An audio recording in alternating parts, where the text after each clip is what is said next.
Bonjour, j'espère que vous allez bien. Bienvenue sur ma page, à Soi Poussa les Cambi. Donc, ma nuit a été longue, je sors de mon travail. Là, j'ai terminé. Je reviens sur le livre du professeur Nicolas Gbou, le franc CFA et l'euro contre l'Afrique, comme je m'étais promis de le faire, faire découvrir en fait le fait que l'on soit ensemble à découvrir, à redécouvrir pour certains le livre et à découvrir pour d'autres ce livre qui ne connaissent pas ou qu'ils ont entendu parler mais qui n'ont pas encore acheté ou qui ne lisent pas. Bonjour à tout le monde. Je ne vais pas lire les commentaires, vous m'excusez parce que il faut que je puisse continuer à parcourir avec vous les parties de ce livre. La dernière fois, je vous avais fait la préface du professeur Ndengwe François. La nouvelle préface, parce qu'il faut comprendre que ce livre avait été édité en 1999 si vous voulez, et il y avait une première préface qui avait été faite, et ce livre a été réédité en 2008, et donc il y a eu une deuxième préface, et c'est celle-ci que j'avais lue avec vous la dernière fois, celle du professeur Ndengwe. Donc ici, je vais avancer dans la lecture du livre. Je le fais aussi parce que, bien sûr, bientôt, il y aura les mobilisations anti-franc CFA et anti-système CFA, et c'est bien d'avoir des références. C'est bien de défendre ses idées en ayant des références, en ayant le fait dans la tête qu'on a lu un livre ou on a fait des travaux de recherche auprès des auteurs et on a comment dire, leur consentement, entre guillemets, pour appuyer nos thèses de sortie du franc CFA et du système CFA. Alors, un autre livre dont j'aimerais vous faire un coucou, c'est celui-ci, celui de Kwame Nkrumah, l'Afrique doit s'unir. Parce que à l'intérieur, quand vous aurez à le parcourir, moi je ne l'avais pas encore lu, je suis en train de le faire, mais au fur et à mesure que j'avance, je me rends compte en fait que c'est un livre aussi qui plaide autant pour la création d'une monnaie africaine commune et donc de la sortie des systèmes qui sont là pour rendre les Africains dépendants des autres peuples. Donc je vous le conseille aussi. Donc je vais commencer parce qu'aujourd'hui du coup je vais vous parler, on va lire ensemble la préface de 1999, mais aussi le point d'avertissement que donne le professeur Nicolas Gbou à propos de son livre et l'introduction de son livre, enfin j'espère.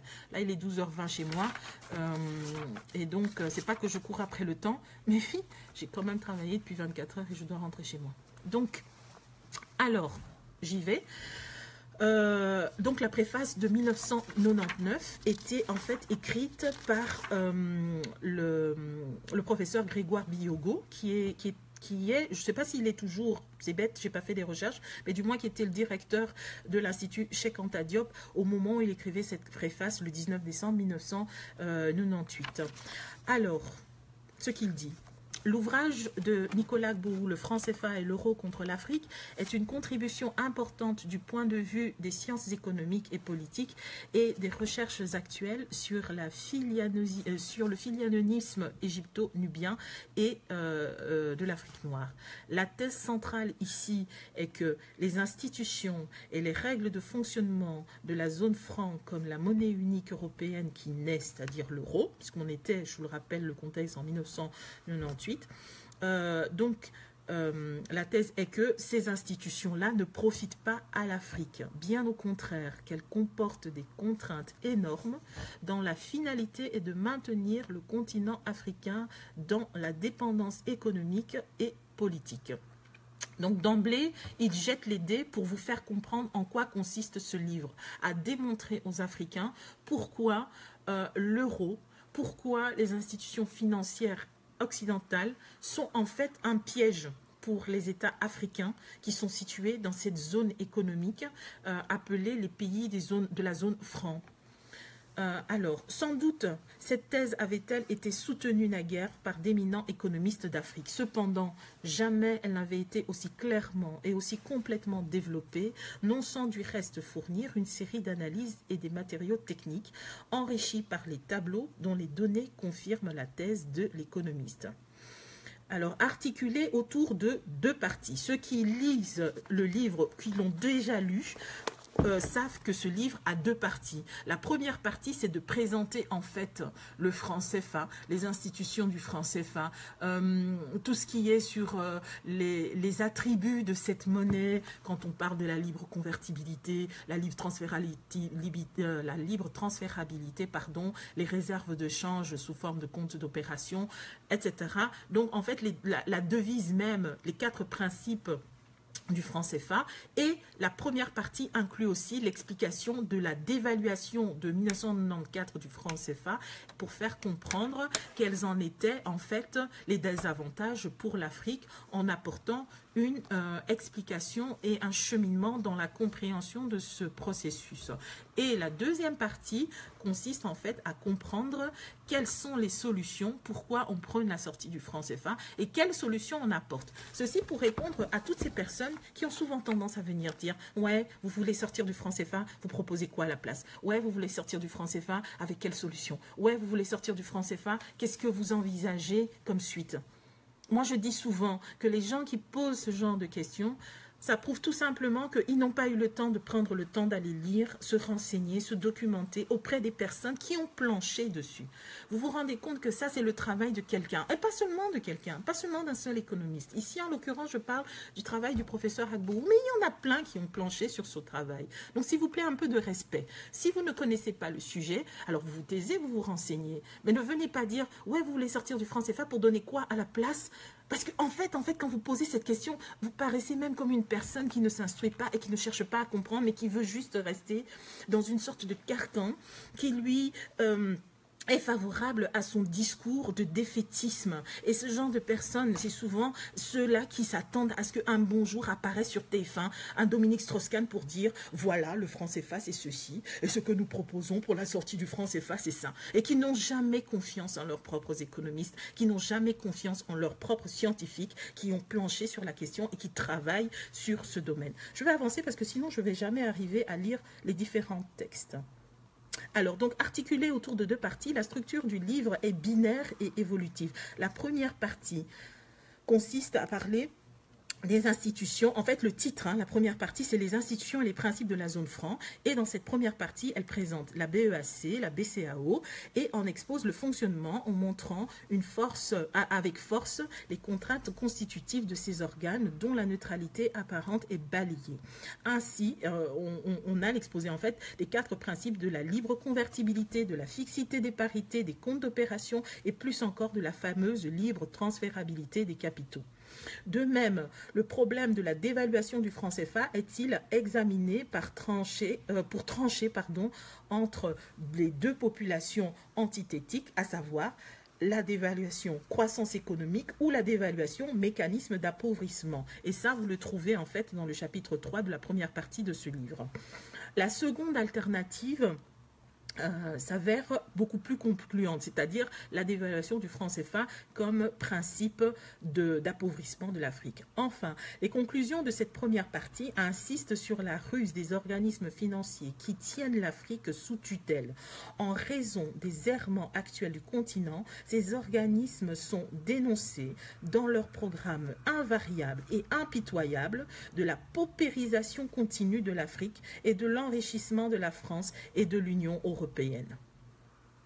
Mécanisme irréductible auquel adhèrent volontairement, d'accord, suivez mon regard, auquel adhèrent volontairement et le plus souvent par contrainte aussi, d'accord, les dirigeants africains eux-mêmes dont la gouvernance n'est qu'une reproduction mimétique de la politique financière des pays du Nord au détriment d'une politique authentique du développement de leur pays. Alors, si donc les innombrables ressources minières, minérales, énergétiques et agricoles de l'Afrique sont contrôlées par l'Europe et les États-Unis, par l'entremise des organismes et des accords financiers, ainsi que d'une infime partie de la bourgeoisie africaine, il est important de rompre avec ce système d'échange financier et politique, de se déconnecter de lui et d'envisager un tout autre système. tel est le sujet de la seconde partie du livre, partie qui envisage des solutions, là où la première partie diagnostique la situation économique de l'Afrique. Cela rejoint un peu, je fais une petite pause, cela rejoint en fait l'une des vidéos que je vous avais faites quand je disais sincèrement qu'il est important, encore une fois, je vous le rappelle et comprenez-moi, parce qu'il y en a beaucoup qui aiment m'interpeller, qui aiment dire oui, vous êtes là en train de parler du franc CFA, il faut se débarrasser des dirigeants d'abord et puis après vous pouvez parler de la sortie du franc CFA. Rien n'empêche l'autre. Ce que je veux que vous souligniez, c'est qu'il faut faire disparaître des systèmes, parce que ici le système que l'on dénonce, le système du franc CFA, le système CFA, le système de la colonisation française de l'Afrique, en fait, c'est tout ce système, en fait, qui appauvrit l'Afrique sur son bras monétaire, sur son bras économique, sur son bras militaire, sur son bras financier, sur le fait qu'il y a l'implication, pas seulement de la France, mais la complicité des autres pays européens et des organismes financiers et la complicité des médias, le système médiatique. Il y a plein de choses à l'intérieur. Ceci n'est que le début d'une étape, le combat du franc CFA en fait, le combat contre le franc CFA. Ceci n'est que le début d'une étape, l'étape de la décolonisation de nos systèmes, l'étape de la décolonisation de nos peuples, l'étape de la décolonisation de nos mentalités même, l'envie de prendre, de s'accaparer de nos propres responsabilités, de notre capacité de s'autogérer, d'avoir une maturité, d'avoir une responsabilité de nos propres richesses, de nos propres capitaux, de nos propres économies. Et donc, la gestion monétaire fait partie, en fait, de ce processus de décolonisation que nous sommes en train de prôner. Et donc, moi, je m'insurge contre le fait que certaines personnes pensent qu'il n'y a que changer un président qui change les choses. Non, c'est une étape et ça fait partie de la lutte anti-CFA. Mais il ne faut pas la dissocier de toutes ces différentes étapes qui contribuent à la décolonisation de nos peuples. Vous comprendrez aujourd'hui, par exemple, qu'en Asie, il n'y a pas eu la possibilité des pays asiatiques de se développer, de parler de développement avant d'avoir amorcé le processus de décolonisation. Prenez l'exemple du Vietnam. Avant de commencer, aujourd'hui, on s'émerveille, on est en train de dire « Waouh, c'est magnifique à Hanoï, waouh, c'est magnifique à Shanghai, waouh, c'est magnifique dans j'ai même oublié ce pays-là.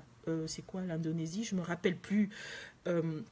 Tous ces pays de l'Asie du Sud-Est, on est là en train de s'émerveiller, mais on ne comprend pas que ces pays ont fait un travail sérieux de décolonisation de leur esprit, de formation de leur peuple, à embrasser et à travailler sur un paradigme qui est le leur, de façon à ce qu'ils puissent définir les priorités de la gestion de leurs propres États, sans que viennent s'ingérer d'autres États. C'est de ça qu'on est en train de parler. Et ça, c'est l'appropriation de tout le monde dans les peuples africains. C'est tout le monde, en fait, qui doit travailler sur ce principe et dire...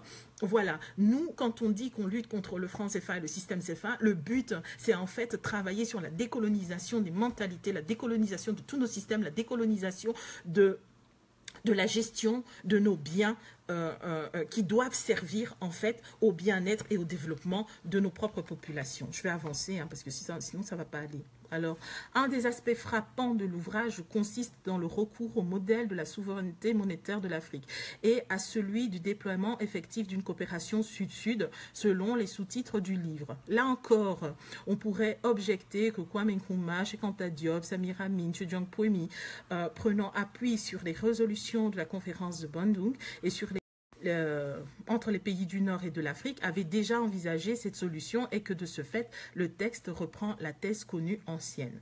Sur la question des précisions s'impose.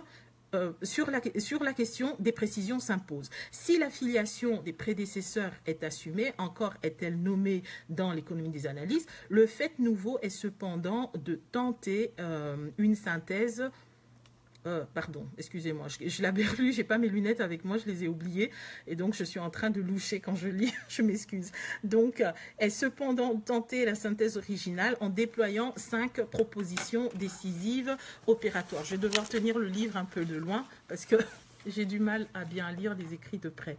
Alors, même lorsqu'elle préservait le franc CFA d'une seconde dévaluation immédiate, encore que celle-ci est à long terme inéluctable, et ça rejoint l'actualité, enfin, l'actualité actuelle, c'est une redondance, et vous m'excusez, ça rejoint l'actualité d'aujourd'hui où on parle de la dévaluation du franc CFA. Et pourtant, le système monétaire voulait dire que, ouais, nous, on est là pour vous protéger de toutes sortes de fluctuations, de toutes sortes de risques de dévaluation. Mais pourtant, on l'a subi en 1994 et aujourd'hui, on est même sous le coup de cette menace. Et donc, c'est pour dire qu'on ne contrôle rien. Les États africains ne contrôlent absolument pas. C'est-à-dire les États africains qui sont sous le franc CFA ne contrôlent absolument pas leur monnaie, leur système monétaire et l'envie ou pas de d'évaluer. Ce sont les autres qui le décident. C'est en plein Quai d'Orsay, c'est en plein Bercy, le ministère des Finances en France, c'est en plein Élysée qu'on va décider, bon bah écoutez, c'est bon, vous n'avez pas assez d'entrées, on ne fait pas assez de chiffre d'affaires, ça ne va pas un peu pour notre économie à nous, on va vous dévaluer cette monnaie. Donc ça revient un peu à ce qu'ils sont en train de dire ici. Même lorsqu'elle préservait le franc CFA d'une seconde dévaluation immédiate, encore que celle-ci est à long terme inéluctable, la monnaie européenne, donc l'euro, reproduira in extenso les rapports de dépendance et de domination de la France, du franc français et des institutions du franc CFA et des organismes financiers internationaux qui sont imposés à l'Afrique noire. Dès lors que l'Afrique, deuxième point, dès lors que l'Afrique a intérêt pour survivre à battre sa propre monnaie que le professeur Agbou appelle la MUA, c'est-à-dire la monnaie unique africaine, aux fins de reconquérir sa souveraineté perdue et bafouée, une telle option n'est pas irréalisable. Le fédéralisme n'est pas en effet une idée nouvelle, elle a été défendue par Kwame Nkrumah, par Cheikh Anta Diop, par le professeur agrégé Pambou Chivunda. Cette pensée qui a abouti sur la création de l'OUA en 1964, donc la pensée de l'union, de l'unité africaine. Voilà. Juste pour être sûr que je ne suis pas en train de perdre mon latin. Je vais passer au point 4 parce que là, on est en train d'expliquer les différents livres des différents auteurs. Mais encore une fois, je veux lire avec vous des parties de ce livre, mais encore une fois, ce serait plus intéressant que vous ayez le livre entre vos mains parce que ce qui est intéressant, hormis les choses que moi je surligne, vous avez ici des références sur les différents livres sur lesquels se basent les auteurs lorsqu'ils sont en train d'écrire et ça vous permet de faire vos propres recherches. Donc le point numéro 4, c'est la déberlinisation, c'est-à-dire la sortie de l'ordre de suggestion économique et politique de Berlin du continent qui passe par l'émergence d'un État fédéral décentralisé. Et toutefois, ni la MUA, c'est-à-dire la monnaie unique africaine, ni le fédéralisme décentralisé de l'Afrique noire, ni même la relève économique et l'affaiblissement des conflits sous-régionaux ne peuvent se réaliser sans un acte dont la puissance libératrice est attestée. La décolonisation culturelle et intellectuelle de l'Afrique noire et plus généralement des Noirs dans le monde entier est essentielle pour la sortie du franc CFA. Ceci est la conditionnalité de la sortie hors du système de servitude dominant. Nicolas Gbowou, à la suite de Cheikh Anta Diop, assigne à cette décolonisation mentale un rôle économique et historique fécond. Il propose des nouvelles réponses et suscite de nouvelles orientations de recherche qui posent d'une part la culture et l'histoire comme économie de la puissance et la confiance de soi, et d'autre part, la démocratie comme mode de gestion transparente dans l'économie et la conquête de la souveraineté, d'où le rapport de cette dernière partie dont le magnifique chapitre 2 est inaugural, c'est-à-dire le chapitre 2 qui s'appelle de la seconde partie du livre intitulé « La création de la monnaie unique africaine et la renaissance de l'Afrique ». Ce qui nous dit l'économiste et politologue diopien Nicolas Gbowou, c'est qu'aucune économie compétitive et aucune souveraineté ne sont possibles dans un contexte où règne la frustration, la mimétisation servile, le réflexe de subordination, l'autocensure, la servitude volontaire et que la confiance en soi est la conditionnalité de la souveraineté et de la puissance. Je vais m'arrêter un petit peu là, parce que je veux comprendre un peu ce qu'ils disent. Parce que là, du coup, je suis en train de lire, ça va un petit peu vite.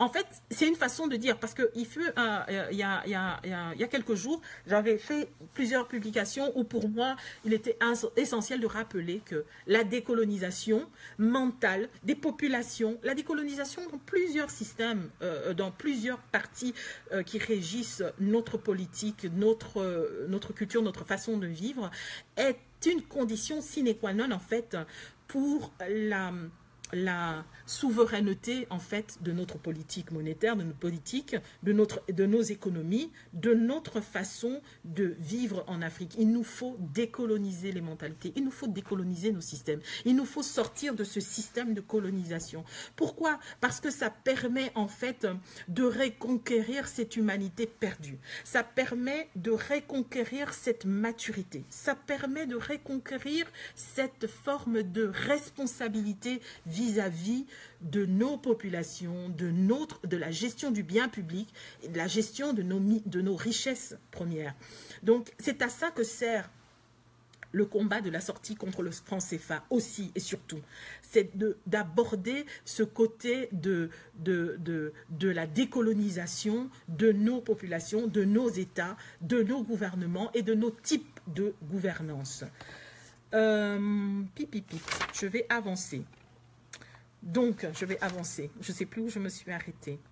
Je m'excuse. Mais pour l'asseoir définitivement, cette confiance de soi passe non seulement par la redécouverte de la culture et de l'histoire ici africaine, mais aussi par la relecture des textes et des travaux, des séquences de l'Antiquité africaine. Or, ces documents colossaux ont été falsifiés lorsqu'ils n'ont pas été perdus ou détruits, et ils n'ont jamais, il n'est pas jusque historien, aux philosophes et aux juristes occidentaux qui n'ait amplifié cette falsification du passé du continent africain et des Noirs en brandissant des mythes d'infériorité et des mythes avilissants à leur sujet, en niant l'humanité des Noirs. Ces mythes ont été ressassés avec les penseurs de la Renaissance,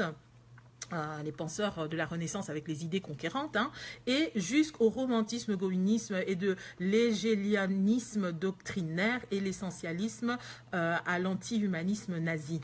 Tous ces mots en fait pour dire que si nous voulons amorcer le côté de la décolonisation, il nous faut nous approprier de notre histoire, il faut que nous puissions éduquer nos peuples à comprendre qu'il y a derrière notre histoire, pas seulement l'histoire de la colonisation, pas seulement l'histoire de l'esclavage, mais aussi l'histoire de la grandeur de l'Afrique, l'histoire de la création des grands principes fondamentaux de l'humanité qui sont nés en Afrique.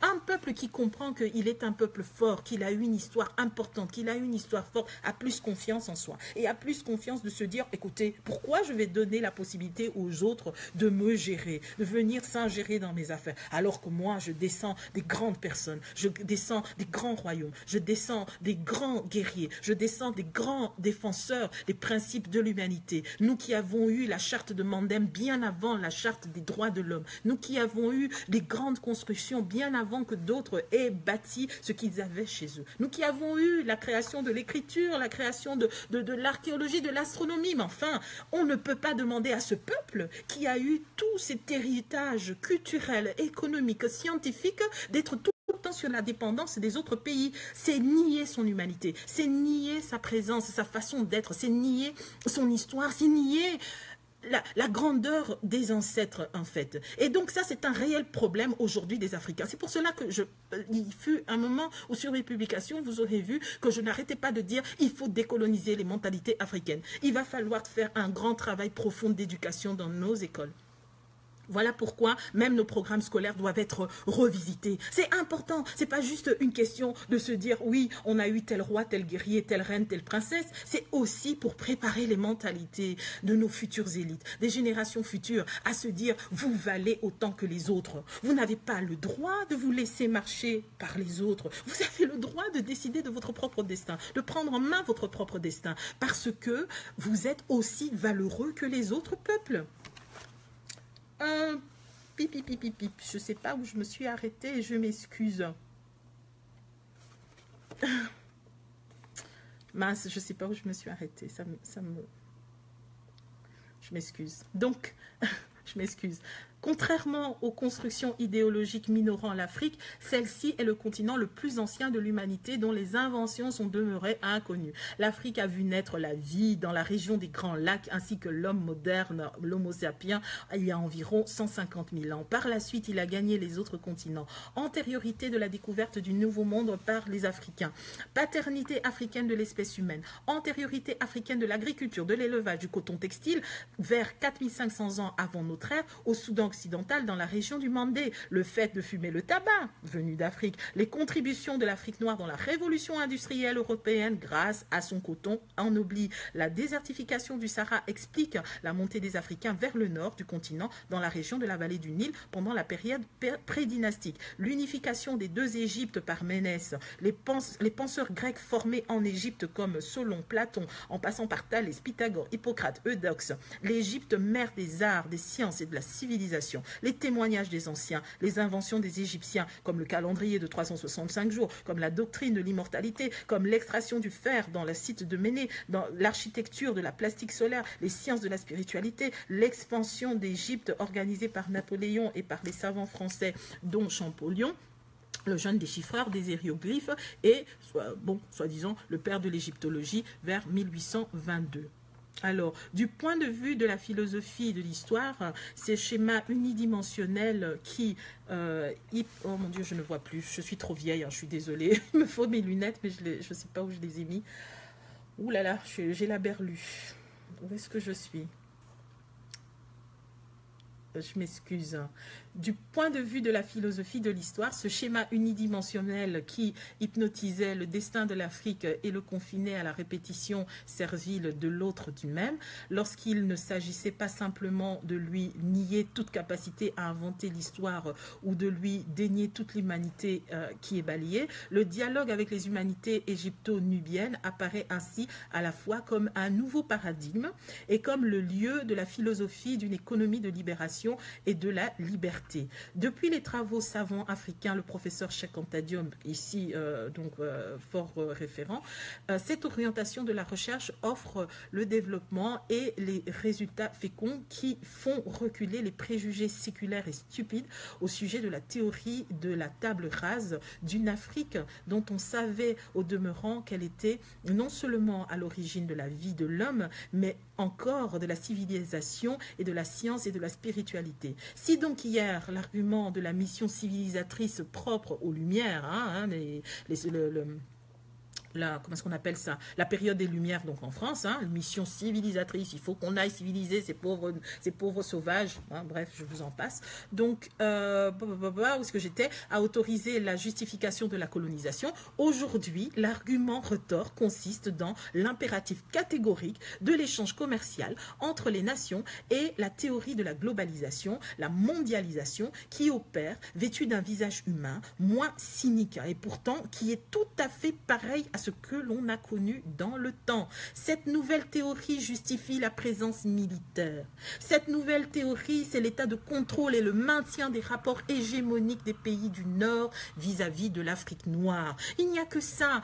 C'est-à-dire que tant que les Africains n'auront pas compris à quel point il est important pour eux de sortir de cette dépendance, de retrouver leur majesté qu'ils avaient avant, pendant des siècles et des siècles, des millénaires, tant qu'ils n'auront pas compris qu'il est important de recouvrir à leur souveraineté, et donc en passant par la souveraineté monétaire, on continuera à être des peuples dominés. On continuera à rester dans un système. On changera des présidents, on fera des élections, ok, oui, bravo. Mais on restera dans un système où ce sera toujours les autres qui vont dominer les nôtres. Et c'est comme ça que ça se passe. Et donc, c'est un travail vraiment profond. Ne prenez pas les choses à la légère. Parce que j'entends, par exemple, des gens qui disent « Il ne faut pas populariser le combat du franc CFA, le débat du franc CFA. Ce n'est pas juste une question... Ils disent ça comment? Le débat ne doit pas être un débat passionnel. Ils ne comprennent pas que justement, ce débat a aussi besoin d'être passionnel pour faire comprendre aux populations que vous devez par passion rechercher votre liberté, votre indépendance, votre souveraineté. C'est important.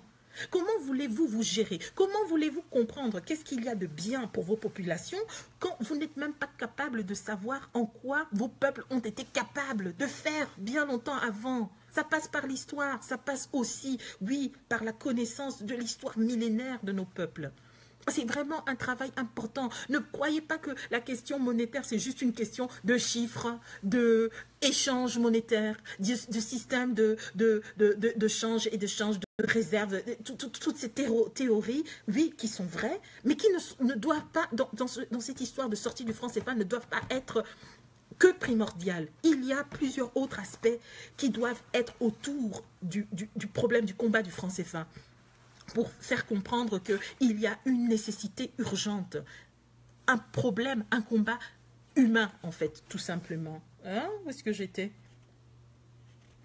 Il en est de même au sujet de la théorie du troisième homme, qui en réalité est l'autre nom de l'homme ancien, du même visage, hégémonique et autoritaire, à la différence que c'est à l'intérieur du continent que ce même est identifié, coopté et soutenu en vue de déstabiliser tout processus de développement dynamique et tout désir véritable de démocratisation. Le troisième homme, nous dit l'économie, c'est-à-dire le professeur Agbou, est au milieu de nous. Toutefois, ses intérêts sont capitaux et ses perspectives échappent à l'Afrique. Il participe lui-même, plus que tout autre, de l'appauvrissement de l'épargne publique, par la fuite permanente des capitaux qui l'orchestrent. À ce propos, l'auteur des causes structurelles endogènes de la faim, ce titre, c'est le titre en fait d'un des livres du professeur Agbou, qui en fait constituait sa thèse en 1997 lorsqu'il faisait sa thèse de doctorat à Nice ou à Nantes. Et à partir de là, il a continué à faire des travaux pour écrire justement son livre sur le franc CFA et l'euro contre l'Afrique. Mais sinon, il y avait d'abord sa thèse de doctorat où il avait expliqué tout ça et qui s'intitule « Les causes structurelles endogènes de la faim ». Et donc, la personne qui écrit cette préface dit: à ce propos, l'auteur des causes structurelles endogènes de la faim envisage des solutions politiques et techniques suivantes. 1. L'exercice efficient de la démocratie comme mode de gestion de l'économie, de la souveraineté sur le prisme de la compétence et de la responsabilité. 2. La coopération sud-sud, c'est-à-dire afro-africaine, qui contribue à l'élaboration d'un marché commun avec ses priorités, ses intérêts, ses choix et son urgence à consolider son unité. En effet, l'auteur assigne à cette coopération une fonction active, accroître les moyens de la lutte contre la faim, le sous-développement et la dépendance, améliorer la gestion des finances dans un espace plus ouvert, capable de résister aux défis et aux ruses de la mondialisation, perçue à juste titre ici comme figure voilée de l'ultralibéralisme. Je tiens le livre loin parce que franchement, je suis désolée, je suis quasi presbyte, je ne vois pas bien quand je lis de près. Alors, et enfin, le troisième point, le chapitre 2, le dernier de la seconde partie, constitue donc le tournant politique du livre. La solution du mal africain est diagnostiquée, qui est de reconquérir l'État et la souveraineté, de reprendre l'initiative économique privée grâce au capital de la confiance qu'en trouve la redécouverte de l'importance historique de l'Afrique et son rôle pionnier dans la politique des sciences et de la pensée. J'aimerais un petit peu revenir, je suis désolée parce que je suis de temps, c'est tellement magnifique tout ce qui est écrit ici, je vous recommande parce que je pense que le fait que vous m'entendez lire en fait le livre n'aura pas autant d'impact quand vous aurez le livre entre vos mains. Parce que vous aurez le temps, moi si vous parcourez mon livre, hein, il y a des surlignements, j'entoure les choses, j'essaie de relire et de relire et je me rends compte que ce sont des mots et des paroles mais puissantes, quoi. Donc quand on revient à la politique du troisième homme que dénonce le professeur Agbou, je reviens un petit peu sur ce qu'il dit.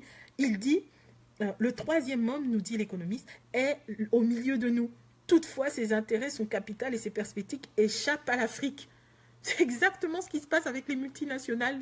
Ils sont parmi nous, ils sont chez nous en Afrique, ils travaillent. Ouais, soi-disant, ils engagent quelques-uns des nôtres. Hein.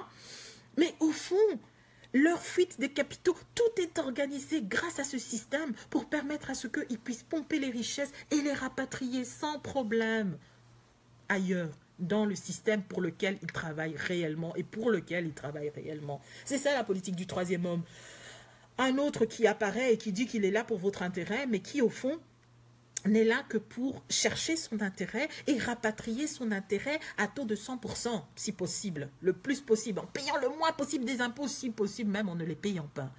La politique du troisième homme, c'est aussi cette politique de cette personne qui est extérieure au fait à vous et qui viennent vous embrouiller, vous les fils d'Afrique et les filles d'Afrique, entre vous pour en fait asseoir son intérêt, un coup financer la campagne d'ici et financer les opposants et financer ceux qui sont du régime présidentiel pour ensuite voir, bon, lequel a gagné, lequel est là, bon, bah ok, moi je prends mon intérêt. Exactement comme ce qui s'est passé dans les affaires d'Elf, actuellement Total, repris par Total, etc.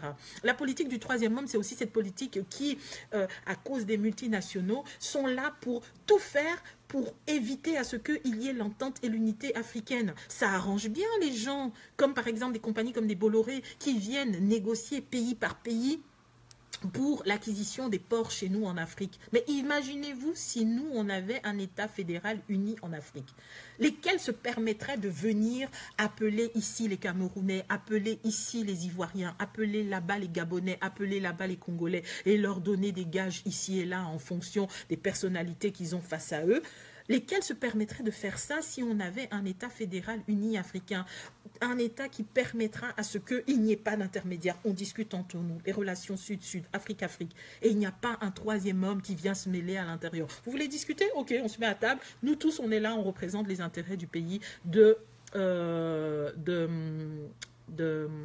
les intérêts du continent africain. Je suis désolée parce que je suis tombée sur un commentaire, mais je n'arrive pas à lire parce que je n'ai pas porté mes lunettes. Je suis désolée. Hein. Les écrits sur le téléphone sont beaucoup trop petits. Donc, je suis désolée, je vous lirai après et je vous répondrai après. Donc, je continue. Pour terminer, hein, parce que là, je termine la préface de 1999, le génie inventif africain peut ainsi redonner à l'humanité européenne perdue et hégémonique une nouvelle vigueur, conciliant la quête de la vérité et l'exigence de la justice. Le professeur Agbou développe une thèse symétrique déjà présente chez les prêtres égyptiens de Saïs qui tenaient les Grecs pour leurs enfants dans la mesure où ces derniers allaient rechercher chez eux leur mémoire et y apprendre les sciences nouvelles que détenaient les maîtres penseurs de temples et des sanctuaires. Ce thème de l'Europe, de l'Amérique et de l'Asie envisagé comme enfant de l'Afrique ne revêt pas de connotation péjorative ou polémiste. Il s'agit de réécrire une affirmation de la science et de la pensée moderne, corroborant ainsi au moins Darwin, hein, la théorie de l'évolution, où on sait très bien que la base se trouve en Afrique. Hein. Donc autant tant qu'on y est à faire, pourquoi pas récupérer quand même nos honneurs. Allez, c'est pas trop demandé. Hein. Mais la fonction qu'on donne l'auteur a cessé d'être hiérarchisante. Elle n'est déjà plus différentialiste. Mais précisément intègre-t-elle le principe de l'inséparabilité de l'Afrique, c'est-à-dire mère de l'humanité, avec le reste des êtres humains de la planète. Ceci induit le modèle d'une économie mondiale qui déplace ses centres d'intérêt, inférant les soucis de l'environnement, du partage des richesses et de l'échange équilibré en vue de rompre avec le système d'inégalité dominant. Alors, je vais terminer parce que là, c'est la fin de la préface. On comprend dès lors que la solution défendant la coopération Sud-Sud ne soit pas discriminatoire, mais qu'il s'agisse d'un stade premier de modèle de coopération universitaire. Le repli Sud-Sud préserve l'Afrique du réflexe de criminalité et de la capture que Freud et les marquis de Sade ont diagnostiqué dans l'anthropologie de la civilisation de l'Occident et de la perte du partage des richesses. L'enjeu du retour à soi consiste donc à sortir de l'humanité occidentale perdue qui a confisqué la raison, la foi et le droit et l'économie, répudiant tout ce qui n'est pas elle. C'est donc à revenir à l'économie véritable que nous invite l'ouvrage courageux et lucide du professeur Agbou. Le mérite est aussi d'ouvrir un nouveau courant d'économie qui, sans se rattacher aux écoles existantes, cherche en celles-ci ce qu'elles ne sont pas et ne pourraient jamais être, le lieu de développement de la planète et les grands blocs sur le prisme d'un échange déberlinisé, de redevenu ouvert à la croissance des nations et de l'esprit humain, ni fétichisme de la monnaie, ni de l'esclavage, mais construction des richesses communes. Voilà, donc ça c'est la préface du professeur Grégoire Biyogo. C'était en 1998. C'est une très belle préface parce qu'à l'intérieur, il ramène le caractère important de cet ouvrage, de ce travail du professeur Agbourou sur l'aspect en fait du pourquoi de la sortie du franc CFA, tout en se remémorant, en se rappelant de l'importance de faire référence, non pas à l'esclavage ou à la colonisation, mais de faire référence aux grandes œuvres de nos ancêtres et de la culture négro-africaine qui existe depuis des millénaires, et se rappeler aujourd'hui que nous avons droit à cette humanité et à cette liberté parce que nous sommes des descendants de fils de grands hommes, de fils de rois, d'empereurs, de guerriers, des personnes conquérantes qui ne se sont jamais laissées dominer. On nous a dominés pendant une certaine période, 5 siècles, presque 6, mais ce n'est pas assez pour effacer la gloire millénaire qu'a connue ce continent et la création négro-spirituelle de ce continent, la création culturelle de ce continent qui s'est fait sur base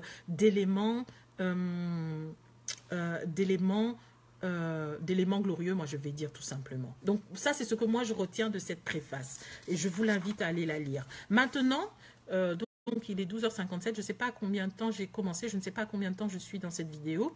J'espère que je vais pouvoir arriver à lire donc l'avertissement que fait le professeur Agbourou et l'introduction qui dure 3 pages. Comme ça au moins on aura terminé avec toutes ces parties de préface, d'introduction, et comme ça vous aurez une idée et ça vous donnera envie de commencer à lire le livre. Donc je passe à l'avertissement, hein. Ça c'est la partie que le professeur Agbourou a écrit et il explique le pourquoi il a écrit en fait ce livre. Et ici vous avez la partie de l'introduction, quelques pages où il introduit en fait son ouvrage, hein. Alors l'avertissement, c'est vraiment une très belle partie à lire, je vous la lis. Loin des querelles passionnées et des polémiques stériles, ce livre vise à participer activement au combat farouche contre le sous-développement endémique de l'Afrique. Voilà, les dés sont jetés. Ceux qui veulent, prennent. Ceux qui ne veulent pas, allez voir ailleurs, tant pis pour vous. En effet, ma longue expérience professionnelle, tant en Côte d'Ivoire qu'en France, et ma confrontation avec les réalités sur le terrain en tant qu'économiste, m'autorisent aujourd'hui d'affirmer que la monnaie est la base de toute évolution économique, sociale et politique et même culturelle d'un pays. C'est pourquoi il m'est apparu indispensable de démontrer dans cette étude comment le franc CFA et l'euro contribuent significativement à la paupérisation et au blocage structurel de l'Afrique. Cette analyse fait suite à ma thèse de doctorat sur les causes structurelles de la faim en Afrique noire. Je vous en ai parlé tout à l'heure. Sortant des sentiers habituels et battant en brèche des idées reçues, ce livre va au-delà d'un simple diagnostic. Il propose des solutions qui, si elles sont appliquées d'une part, fixeront les Africains sur leur continent qui a énormément besoin d'eux et d'autre part, résoudront efficacement les problèmes d'immigration auxquels sont confrontés les pays européens et plus particulièrement la France. Donc au fond, chers amis français, nous, la sortie du franc CFA, c'est aussi bénéfique pour vous. Qu'est-ce que vous ne comprenez pas? Le fait que les Africains requièrent à leur indépendance, arrivent à gérer leurs propres matières premières, arrivent à gérer leur monnaie, arrivent à gérer leur économie, arrivent à gérer leur pays, arrivent à avoir des contrats équitables avec les multinationales, les vôtres qui viennent chez nous. Ce n'est que dans votre intérêt au fond. Comme ça vous évitera d'avoir des gens qui meurent dans la Méditerranée en cherchant à venir chez vous. Ça vous évitera d'avoir les nous autres là qui soi-disant piquant le travail des vôtres. C'est tout simplement ça. Vous devez même faire cause commune avec nous. Parce que si vous comprenez ça, vous comprendrez en fait que on n'est pas contre la France, on n'est pas contre les Français, on n'est pas contre les Européens, on n'est pas contre les Occidentaux. On est juste pour la possibilité à nos peuples de vivre dignement, sereinement et de façon équitable chez eux, sur leur sol et de jouir de leurs biens. Ça évitera de venir chez vous et soi-disant gratter vos histoires de sécurité sociale, tout en sachant très bien qu'au fait, c'est nous qui contribuons à ça. Hein. Mais bon, si ça peut mettre du baume au cœur à certains de le penser, ok. Mais au moins, ça permettra aux gens de ne pas venir squatter chez vous, tout simplement. Si je dois dire les choses terre à terre comme ça. Je continue. Le débat sur le franc CFA a été jusqu'ici animé et confisqué par les seuls initiés en économie, excluant donc la grande majorité des populations concernées. En réaction à ce constat regrettable, ce livre a été écrit dans un langage volontairement simple en vue de le rendre accessible à tous. Allez le lire. Allez le lire, vous verrez que c'est intéressant parce que pour nous autres, là, moi je n'ai pas fait économie, je connaissais rien des notions d'économie et de toute façon aujourd'hui j'en connais pas plus de façon extraordinaire. Mais je me permets d'avoir un livre d'une si belle écriture, d'une si grande efficacité entre mes mains et de le lire et de le comprendre. Pourquoi? Parce que cet homme qui est le professeur Agbourou a fait ce travail essentiel de ramener l'économie accessible à nous tous. Parce qu'il a compris une chose. Une population qui ne comprend pas les enjeux économiques et monétaires, en fait, ne pourra pas réclamer son indépendance. Pensera que oui, c'est tout à fait normal que les autres gèrent pour nous. Bah oui, ça se passe bien. Pourquoi est-ce qu'on va changer les choses? Non, lui, il vous montre dans cet ouvrage que ce n'est pas ça. Ouvrez les yeux, voilà le problème, voilà le système qui ne marche pas, voilà ce qui ne va pas, ouvrez les yeux, voilà ce qui est pris chez nous, à hauteur de combien, voilà comment des milliards et des milliards quittent notre territoire pour aller enrichir les autres, voilà pourquoi vous ne devez pas vous considérer comme des voleurs ou des envahisseurs d'ailleurs, parce que vous allez tout simplement chercher chez les autres ce qu'ils prennent chez vous. Non, la méthode utilisée est ici par conséquent essentiellement inductive plutôt que déductive, c'est-à-dire qu'elle s'appuie sur des faits concrets. C'est pourquoi de nombreuses citations sont volontairement utilisées en remplacement des théories abstraites réservées à une minorité. L'analyse de l'ordre politique, économique, monétaire et social imposé aux Africains intègre obligatoirement la citation de nombreuses personnes physiques en leur qualité d'agents économiques publics exposés logiquement aux critiques. Pour finir, ce livre en appelle les Africains à rentrer dans leur temple intérieur pour y puiser les vraies solutions de leurs problèmes et prendre ainsi leur propre destin en main. C'est tout. J'ai une mèche là qui pointe carrément sur ma tête.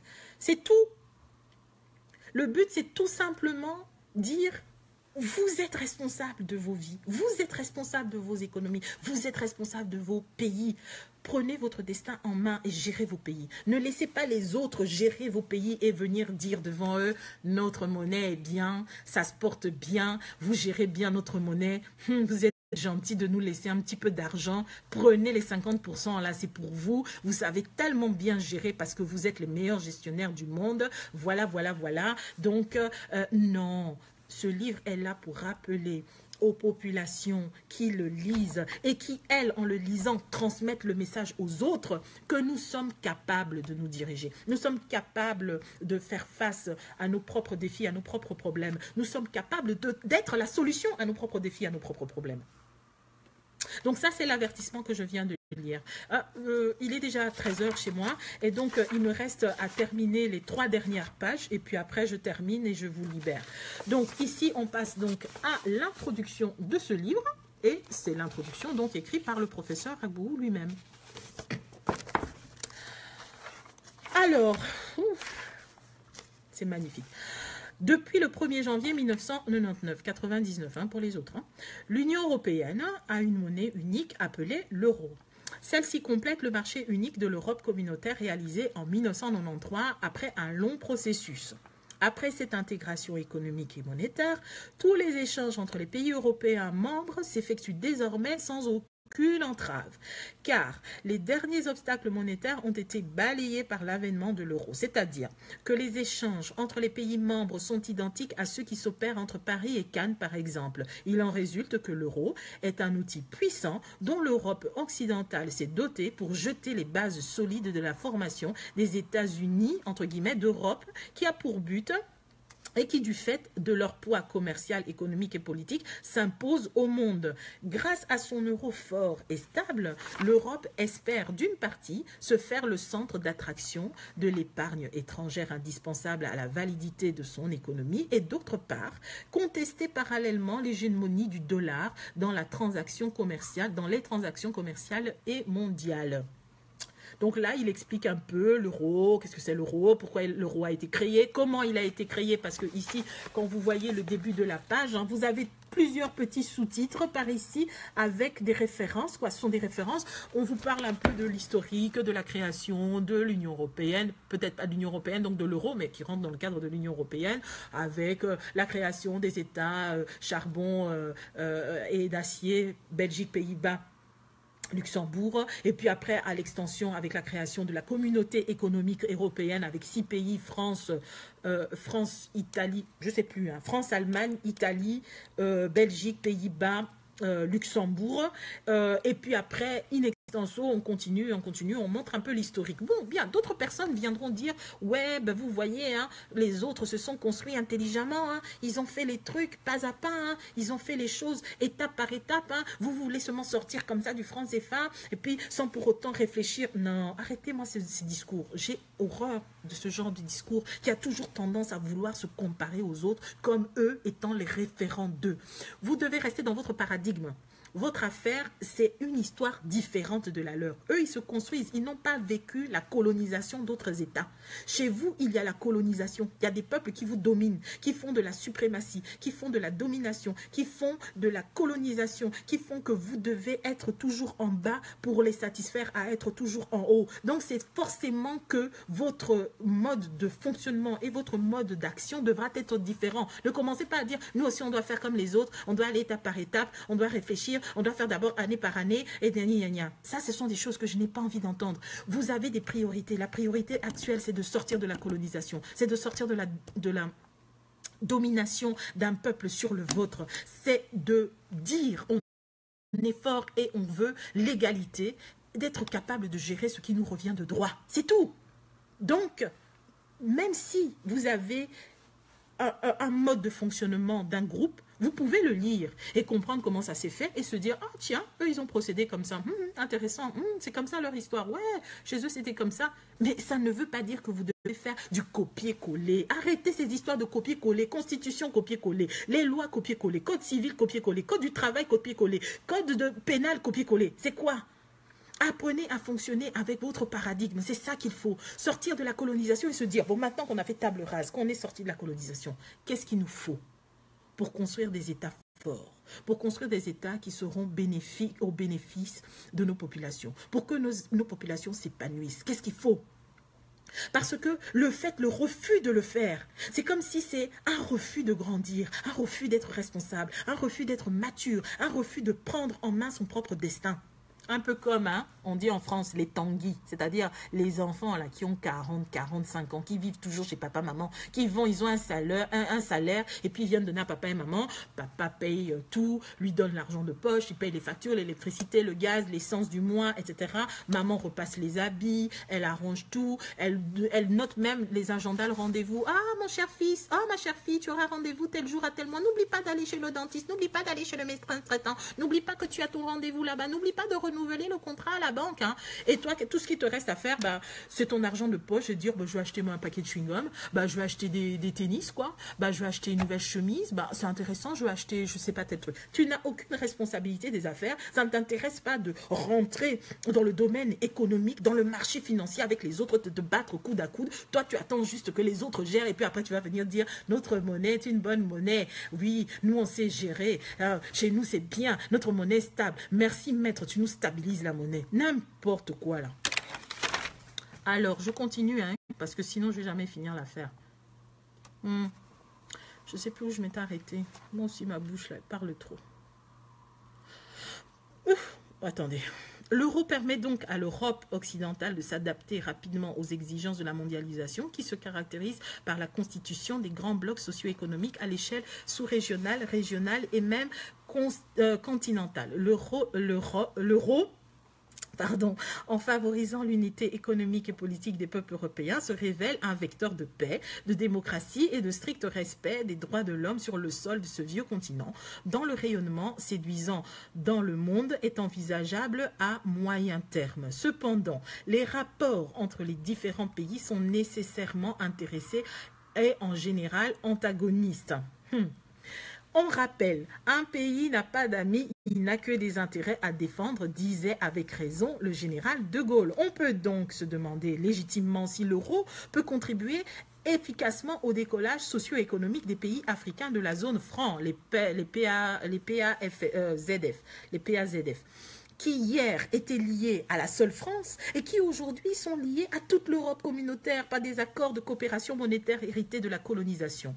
Selon certains auteurs, le passage à l'euro ne change en rien la vie des Africains utilisant le franc CFA arrimé à l'euro conformément au strict respect du principe de la fixité des parités. Ces auteurs soutiennent même que l'euro est un facteur de développement socio-économique des PAZF, des pays de la zone franc. Pardon, j'ai même envie de rire. Pardon, hein, j'ai envie de rire. Contrairement à cette thèse, ce livre démontre sans interruption aucune, que le franc CFA et l'euro s'opposent fondamentalement à tout processus de décollage socio-économique de l'Afrique noire. C'est ça que vous devez retenir. C'est ça que vous devez comprendre. Il faut arrêter de suivre les personnes qui sont en train de dire notre monnaie est bonne. Oui, grâce à l'euro, on a une monnaie forte. Oui, grâce à l'euro, on a une monnaie stable. C'est quoi votre problème de stabilité là?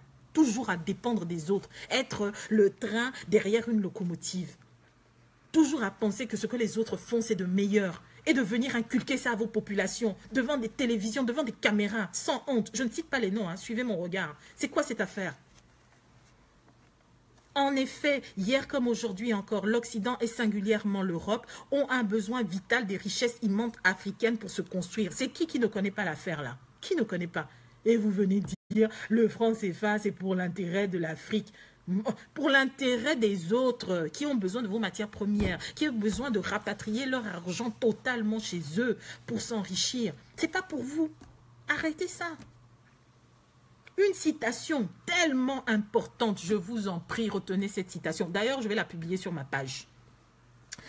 Il faut rappeler avec force, comme l'a dit M. Federico Mayor, directeur général de l'UNESCO, que la richesse, la puissance et le dynamisme actuel de l'Occident sont, pour une part essentielle, dus à la contribution forcée de l'Afrique. Immense contribution en hommes, en labeur, en sacrifice, en richesse naturelle, sous la forme de l'esclavage d'abord, de la colonisation ensuite. Immense hémorragie, sans précédent dans l'histoire, par où l'Afrique s'est lentement vidée de son sang, de cette énergie vitale, créatrice, productrice, que nous devons nous efforcer aujourd'hui, coûte que coûte, à reconstituer. L'Afrique se bat pour son redressement dans un monde dont les repères, les lois et les leviers de la commande ont été tous mis en place en dehors d'elle.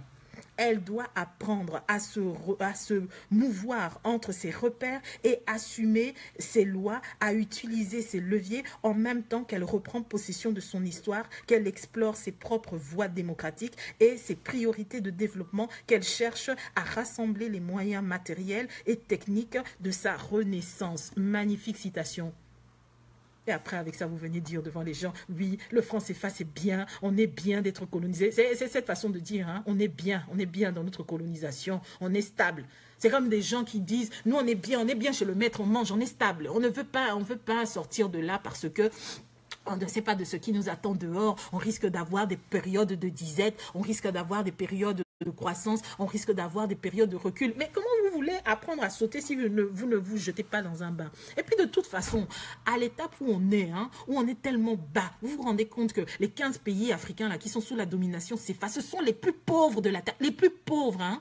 Donc moi je ne sais pas, en fait, vous parlez de l'enfer alors que vous êtes déjà dans l'enfer.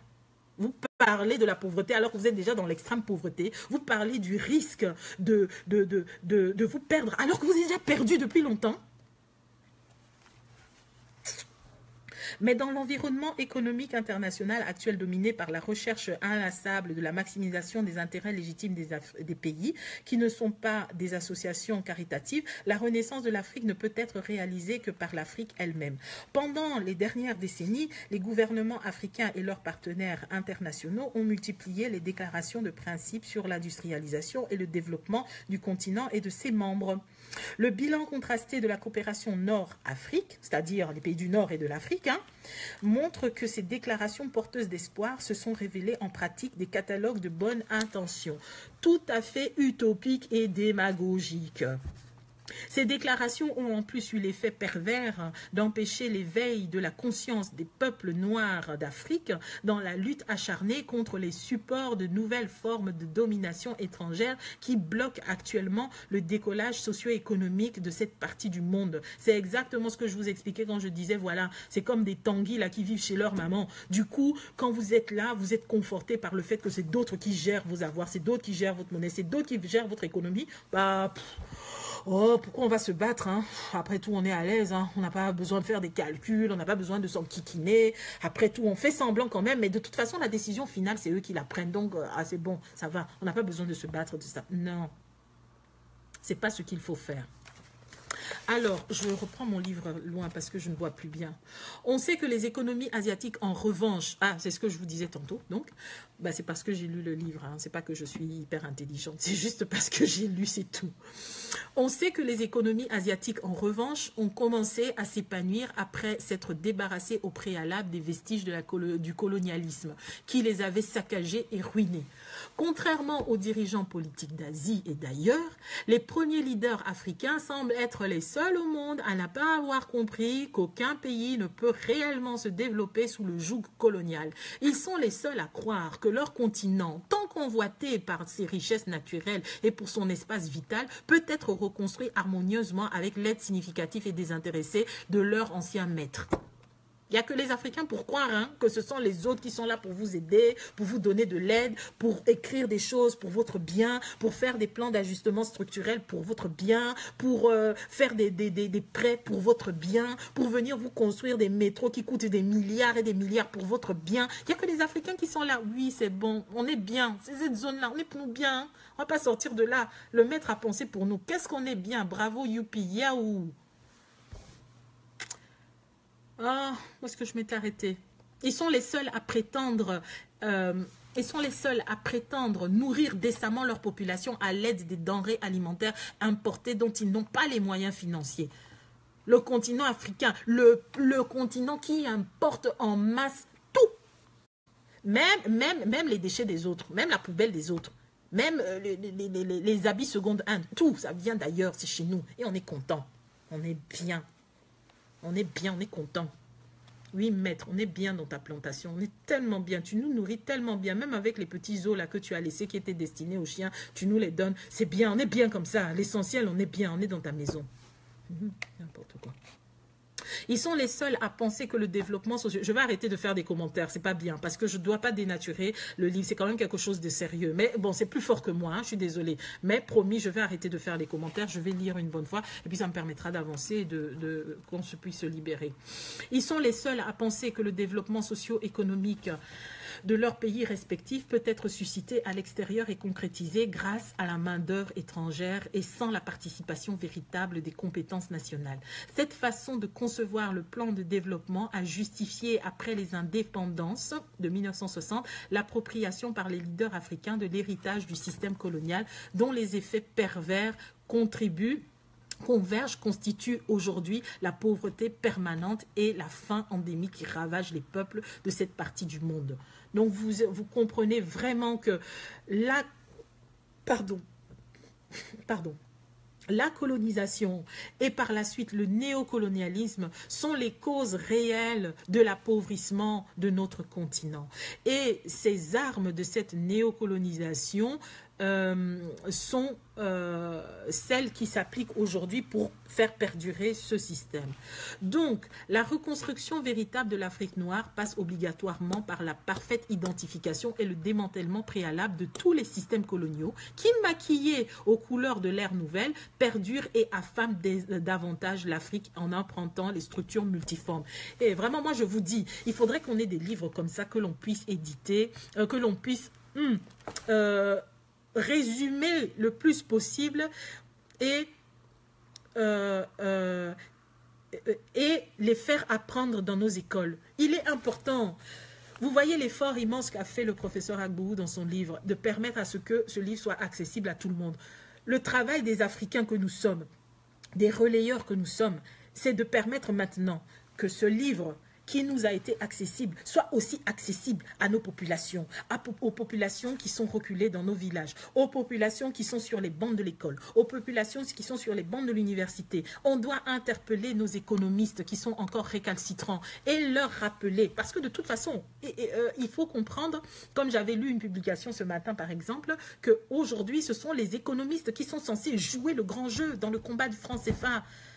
On a tout le temps critiqué, avec l'affaire par exemple de Kémy Séba, où on a mis carrément en pâture les activistes, les gens qui dénoncent le franc CFA, on les a mis à nu et on a voulu les donner à manger aux chiens en disant, vous, pourquoi est-ce que vous vous donnez le droit de parler du franc CFA? C'est un problème qui doit être discuté entre les économistes. Mais vous les économistes, vous êtes tout, vous faites quoi? Voilà le travail de l'autre, lui il a fait son travail et le travail de quelques-uns, on peut les citer sur les bouts des doigts. Mais vous, vous êtes où? Pourquoi est-ce que c'est à nous qu'on doit maintenant faire des vidéos après avoir travaillé 24 heures toute la nuit, on est fatigué? On doit maintenant faire des vidéos pour informer nos populations. Vous, vous êtes où? Votre travail, il est où? Pourquoi est-ce que vous n'informez pas les gens dans les administrations, dans les banques? Aujourd'hui, vous allez dans une banque en Afrique, vous verrez les banquiers ou même les travailleurs dans les banques, les gens qui distribuent justement les billets là. Ils connaissent même rien du franc CFA. Ils ne connaissent même pas quel est le sigle. Franc CFA, ça veut dire quoi? Et je vous tiens au défi. Allez prendre une caméra cachée et faites les enquêtes en Afrique. Vous verrez que nos populations ne sont pas réellement au courant. On n'est pas encore bien avertis. Et on veut faire croire aux gens que ce débat ne doit intéresser que la sphère politico-politique, économico-économique, alors que cette monnaie intéresse tous les Africains qui l'utilisent, parce que c'est le fruit de leur travail, le fruit de leur souffrance, le fruit du travail, de la souffrance de leurs ancêtres et de leurs aïeux. Et aujourd'hui, on veut nous faire croire que ce débat ne doit pas nous intéresser. Ça ne doit pas être un débat passionnel. Hein. C'est entre nous, les intellectuels, nous qui avons travaillé à la FMI, à la Banque mondiale, au FMI, à la Banque mondiale. C'est nous qui connaissons. Hein. C'est nous qui côtoyons les blancs et les économistes dans les affaires là, qui connaissons. Vous, taisez-vous. Eh ben non, on ne va pas se taire. Vous savez quoi? On ne va pas se taire. Oh, je suis désolée, je ne peux pas m'en passer. Je suis désolée, je dois tout le temps commenter. Excusez-moi, mais je vais continuer. Je vais aller. Je suis désolée. Donc, la reconstruction véritable de l'Afrique noire passe obligatoirement par la parfaite identification et le démantèlement préalable de tous les systèmes coloniaux qui, maquillés aux couleurs de l'ère nouvelle, perdurent et affament davantage l'Afrique en empruntant les structures multiformes. Je vous ai parlé des structures multiformes, le CFA, l'éducation, les contrats coloniaux, le fait d'avoir la présence des armées étrangères sur nos sols. Voilà les différentes structures multiformes de ce système qui est en train de nous paupériser et de nous garder et maintenir dans le système d'esclavagisation. La balkanisation de l'Afrique est le résultat de la conférence de Berlin de 1885. Elle a consisté à écarteler les peuples africains jadis unis et à fabriquer ex nihilo une multitude d'États microcosmiques très fragiles à l'aide des frontières artificielles tracées au tableau noir en Allemagne dans l'intérêt des seuls occidentaux. Ex nihilo, retenez bien ça. Hein. Cet émiettement de l'Afrique est en fait de l'époque coloniale, dont les conséquences politiques, économiques et sociales sont aujourd'hui visibles et indéniables. Sur le plan politique, les premiers leaders africains, je m'arrête là, je vais revenir, je suis désolée, je dois quand même commenter un petit peu. Là, le fait qu'il y ait la fabrication de nos États ex nihilo, tout simplement pour dire que lors de la conférence de Berlin, et tout le monde est au courant, les Africains n'étaient pas présents. Mais quelle similitude avec la création du franc CFA? Quels étaient les Africains présents à ce moment-là lorsqu'il y avait la création du franc CFA? Il n'y avait personne. Il y avait Soustelle, il y avait Pleven et il y avait Charles de Gaulle. 3 Français qui décident de l'avenir de millions d'Africains pour dire, vous savez quoi? Bon, ben, c'est le 25 décembre, hein. C'est votre cadeau. Bonne arrivée, bon réveil, joyeux Noël. Vous savez quoi? Vous avez une nouvelle monnaie. Cette monnaie, c'est nous qui la gérons. C'est nous qui allons décider de tout ce qui va se faire. Et vous, tout ce que vous avez à faire, c'est accepter, c'est acquiescer. C'est la même chose qui s'était passé avec la conférence de Berlin en 1885, et aujourd'hui, il est demandé aux Africains de façon indirecte de ne pas contester ce qui a été fait. Hein. Pourquoi? Parce que ça va tout simplement dans l'intérêt des autres. Les gens qui aiment tout le temps parler de revoir les frontières, de parler de l'unité de l'Afrique sur le plan monétaire, économique, culturel, etc. Mais ça contrecarre les pouvoirs des autres parce que leur but, c'est de garder leur chasse, leur terrain, leur chasse gardée. Savoir que ça, ce sont nos propriétés, nos ex-colonies, nos colonies, en fait, nous, ceux de la France, nous, ceux de la Grande-Bretagne, on aura toujours un droit de regard dans nos États, anciennes colonies, etc. Et c'est pareil avec la sortie du franc CFA. On va toujours tout faire pour vous faire comprendre que c'est bien pour vous, parce qu'au fond, c'est leur chasse gardée. Ils ont décidé sans vous et ils veulent continuer à s'enrichir sans vous. C'est tout simplement ça. C'est pour ça que je voulais expliquer le ex nihilo. Sur le plan politique, les premiers leaders africains formés à l'école coloniale ont été invités à réaffirmer et à respecter strictement l'intangibilité des nouvelles frontières nationales héritées de la colonisation, promues par cet ordre ancien qui a exacerbé leur orgueil et leur intérêt personnel. Je ne sais plus combien de temps il me reste pour la vidéo. Peut-être que ça va se couper. Et si c'est le cas, je suis sincèrement désolée. Il me reste encore 2 pages à lire et c'est fini. Mais bon, si ça se coupe, je suis désolée. Je pense que je suis déjà presque 1 heure. Hein. Je suis désolée. Promus par cet ordre ancien qui a exacerbé leurs frontières nationales héritées de la colonie. Je suis en train de m'embrouiller. Promus par cet ordre ancien qui a exacerbé leur orgueil et leur intérêt personnel, les premiers leaders africains n'ont pas osé rompre avec détermination le cadre juridique et monétaire tracé pour l'avenir sombre des peuples africains. Ils se sont en majorité révélés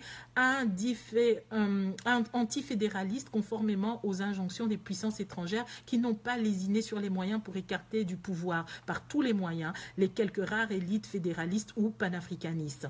Ainsi, le morcellement du continent noir a été consommé. On parle aujourd'hui de l'Afrique au pluriel. Et ça, nous connaissons cette histoire. Plus personne ne pourra nous tromper. Plus personne ne pourra nous aveugler. Les jeunes Africains payent actuellement les conséquences économiques douloureuses d'un tel héritage colonial, approuvé et assumé par leurs aînés. En effet, l'histoire révèle que l'Allemagne de l'Ouest a été terriblement affamée lorsqu'elle a été divisée en 3 zones économiques étanches gérées séparément par les Alliés, à savoir les Anglais, les Américains et les Français. Vainqueur de la Deuxième Guerre mondiale. Cette leçon d'histoire est à la base de rapports entre l'Europe occidentale et les jeunes États africains. À l'image des Allemands divisés, les États africains ne communiquaient guère entre eux à l'époque coloniale. Les voies de la communication par terre, par fleuve, par mer avaient été conçues, écoutez bien, peut-être parce qu'il y en a d'autres qui, je ne sais pas, même ceux qui aiment défendre la colonisation, là franchement, quand ce sont des Européens encore, je peux comprendre. Mais quand ce sont les Africains, ça me donne envie de prendre de l'aspirine, quoi. Avait été conçu pour relier uniquement la métropole à ces différentes parties cloisonnées du continent noir. Ne venez pas nous raconter les histoires. Oui, la colonisation était bien parce que grâce à eux, on a eu le chemin de fer. Grâce à eux, on a eu les écoles. Grâce à eux, on a eu les hôpitaux. Les hôpitaux, c'était pour soigner les Africains qui n'arrivaient plus à travailler correctement pour le maître. C'était pas parce qu'ils étaient soucieux de votre santé et qu'ils se disaient « Oh là là, on va les entretenir parce qu'ils méritent la santé. » C'est parce qu'on doit vous faire travailler le plus longtemps possible et qu'une population qui se meurt des endémies et des maladies, on doit quand même les soigner parce que qui va travailler maintenant les plantations? Les trains qu'on vous a mis, c'est pour acheminer les matières premières vers le chemin maritime, la voie maritime. Les ports qu'on a créés, c'est parce qu'ils avaient besoin de leurs bateaux pour pouvoir acheminer leurs biens. Même l'école qui a été créée, l'école coloniale, c'est pour former des administrateurs qui seront soumis à leurs ordres, parce qu'ils ne peuvent pas tout faire, ils doivent aussi gérer leur métropole, mais ils doivent aussi gérer chez vous. Donc il faut qu'il y ait des personnes qui soient leurs mains, leurs yeux et leur bouche.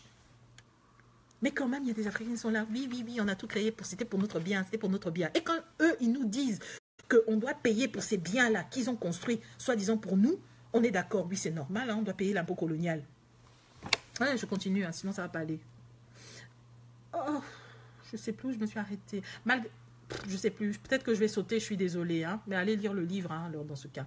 Malgré l'exposition du savoir à l'échelle planétaire et les promesses mielleuses des leaders africains à leur peuple, l'agro-industrie fait toujours défaut sur le continent noir. L'extravasation des économies postcoloniales africaines est facilitée, entretenue et perpétuée par la Convention de Yaoundé de 1963 à 1969 de la Communauté économique européenne, que la Communauté économique européenne a jugé indispensable de signer avec ses partenaires économiques africains afin d'assurer la sécurité de son approvisionnement en matières premières agricoles, minérales, minières et énergétiques. Écoutez bien ce qui va venir, c'est important. Écoutez bien, ouvrez les oreilles, ouvrez les yeux. Je ne sais pas si la vidéo passe toujours. Je viens de lire ma sœur Nakapayani qui dit que la vidéo est interrompue chez elle. Est-ce normal? Je ne sais pas si la vidéo passe. Si ça coupe, je suis désolée. Peut-être que la connexion Internet n'est pas bonne, mais j'espère que ça va passer. Donc, écoutez bien la suite que je viens vous dire.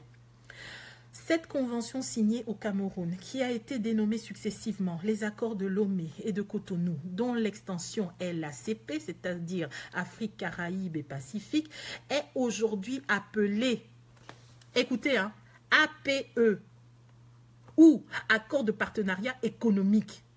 Les mécanismes fondamentaux de fonctionnement de ces accords s'opposent de fait à l'industrialisation de l'Afrique noire, car grâce au désarmement douanier dont ils bénéficient, les pays africains membres sont encouragés à approvisionner l'industrie européenne en matières premières brutes, non transformées localement, et en contrepartie, au nom de ces mêmes accords, la CEE, la Communauté économique européenne, aujourd'hui l'Union européenne, est autorisée à inonder les marchés africains de tous leurs produits finis, sans aucune limite quantitative ni qualitative. On devient la poubelle des autres. Tout on doit prendre. Les poulets surgelés, les habits qui sont délabrés, que ce soit même les voitures, les nouvelles, mais comme les vieilles, tout. C'est pour nous. À cause de tous ces accords, à cause de ce système CFA, à cause de tous ces accords qui sont toujours soi-disant pour notre bien, mais qui est en fait dans le joug pour donner l'intérêt des autres. Et on vient nous parler de l'accord des partenariats économiques de l'Afrique. Les autres, ils ont lutté. Hein. Ici en Belgique, les gens ont fait des manifestations monstres parce qu'ils ne voulaient pas du CETA. Allez vous renseigner sur le CETA. Pourquoi eux, quand ils protestent, c'est tout à fait normal, mais chez nous, ça devient anormal. Ne vous rendez pas compte, on est en train de nous tuer dans l'œuf, on est en train de noyer nos efforts d'économie. Nos pays ne sont pas industrialisés, tout en se moque des Africains. Vous n'êtes même pas capable de fabriquer une aiguille, parce que vous pensez que c'est dû à quoi? Quand on est obligé de déposer toutes nos réserves économiques dans une banque qui n'est pas la nôtre, qui est à des milliers de kilomètres, quand on n'a pas nos propres devises, quand on n'est pas capable d'avoir notre propre monnaie, la gérer pour créer de l'emploi, pour créer des industries qui sont capables de créer de l'emploi et nous rendre autonomes pour transformer nos propres produits agricoles. On est obligé de travailler et d'avoir des cultures de rente, c'est-à-dire des cultures qui profitent aux colons. Produire du cacao en excès, produire de l'EVA en excès. On a des plantations, au lieu de mettre de l'igname, du piment, du manioc et tout dessus pour nourrir nos propres populations, du blé, faire des pâtes de manioc, etc. On est obligé de nous dire de produire des choses pour enrichir les autres. Et on trouve que c'est normal. Et on trouve que c'est normal. C'est ça le système CFA. Les APE sont autant intimement liés au système CFA. Vous ne pouvez pas dissocier les uns des autres. Oh, je ne sais plus où j'en suis. Je suis désolée. Je ne sais plus où j'en suis. Je suis désolée. Hein. Je risque de sauter des choses. Hein, mais allez lire le livre. Comme on peut le constater, ces accords tuent dans l'œuf les entreprises locales africaines. Oh, purée, où est-ce que j'en suis? J'ai la berlue. Comme on peut le constater, ces accords tuent dans l'œuf les entreprises locales africaines, contraignent l'Afrique noire à s'intégrer de façon subalterne dans la division internationale du travail. Or, celle-ci, outre la détérioration du terme de l'échange qu'elle génère, transfère par son essence même la valeur ajoutée au Nord et pérennise la pauvreté en Afrique. Enrichir les autres pour appauvrir les autres, que les autres vivent, qu'ils respirent pour que chez nous on suffoque. C'est comme ça que ça se passe. C'est comme ça ce système qui nous appauvrit. La sous-industrialisation du continent noir, cause essentielle de la pauvreté des peuples africains, n'est donc pas un jeu de hasard. Elle ne peut pas être comprise si l'on ignore l'existence et les effets pernicieux de ces lésions Nord et Afrique. Celle-ci, par le biais des codes d'investissement des pays africains, instaure le rapatriement sans limite des bénéfices réalisés par les entreprises dans les pays d'accueil. Elles reconnaissent en légalisant et légalisent la libre circulation des capitaux entre Européens et Africains. Toutes ces règles de coopération ont un impact négatif sur le développement socio-économique africain. Les bénéfices rapatriés librement n'ont pas permis à l'Afrique noire de constituer une épargne continentale indispensable au financement de l'industrialisation. Vous vous rendez compte le nombre de capitaux qui sortent à cause de Elf, à cause de Bolloré, à cause de Total, pardon, à cause d'Areva. Non seulement ils pillent nos matières premières, mais en plus l'argent, le bénéfice fait. Ça ne permet pas à nous de capter, de garder nos devises et constituer une épargne pour nous.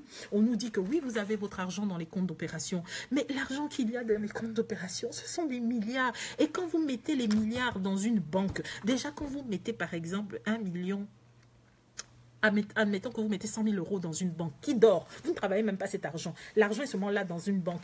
Les intérêts que ça produit, laissez tomber. Mais combien de fois les milliards qui sont à nous, que l'on nous demande de déposer dans les comptes d'opération, qui sont en fait des comptes ouverts à la Banque de France. Et donc, sur des comptes, cet argent génère du bénéfice. Ce bénéfice généré, vous croyez qu'on vous le donne? Déjà, vos propres argent, vos réserves que vous laissez là-bas, on vous ne les donne pas. Combien de fois l'argent qui est travaillé sur votre argent qu'on ne vous donne pas et qu'on vient vous prêter et qu'on vient vous dire c'est une aide au développement. Et les autres devant leur télé, quand ils vont voir ça, ah, nous on aide trop les Africains, hein. On aide trop les Africains. Ah oui, ils viennent sur nos côtes, c'est pas possible, hein. On ne peut pas continuer à les aider. Hein. Et cet argent, au lieu que ça serve à industrialiser chez vous, à créer de l'emploi pour les jeunes, un continent qui est si riche de sa jeunesse, de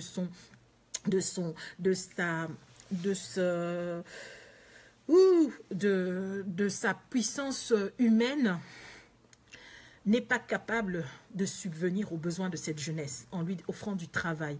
Et même pas seulement du travail, mais un travail bien rémunéré, satisfaisant pour lui permettre de vivre dans des conditions décentes. Vous avez déjà vu combien coûtent les couturiers ailleurs? Chez nous, allez demander le prix d'un couturier. Combien il gagne à la fin du mois? Un facteur gagne combien chez nous? Un cordonnier gagne combien chez nous? Ici, un plombier, vous l'appelez la nuit, vous n'avez pas moins de 200 € hein, quand il vient vous aider pour « Ouais, ma porte est bloquée, je ne sais pas rentrer chez moi, l'alarme est en train de sonner, qu'est-ce que je vais faire ?» Ah ben madame, je vous dis déjà, il n'y aura pas moins de 200 € si j'arrive, rien que pour le déplacement, et sans compter ce que j'aurai. Allez demander aux plombiers, aux cordonniers, aux couturiers, chez nous, dans nos États africains, ils gagnent combien? Le salaire de base chez nous, c'est combien? Mais c'est chez nous qu'il y a les réserves, les matières premières et tout ce qu'il faut.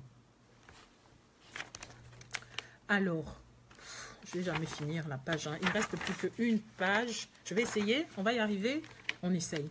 Le cadre juridique tracé à faciliter et encourager toujours l'exode des capitaux organisés, non seulement par les étrangers, mais aussi par les premiers dirigeants africains peu patriotes, qui de ce fait contribuent objectivement à l'appauvrissement de leur propre pays. Pas seulement les premiers, hein, ils sont toujours là.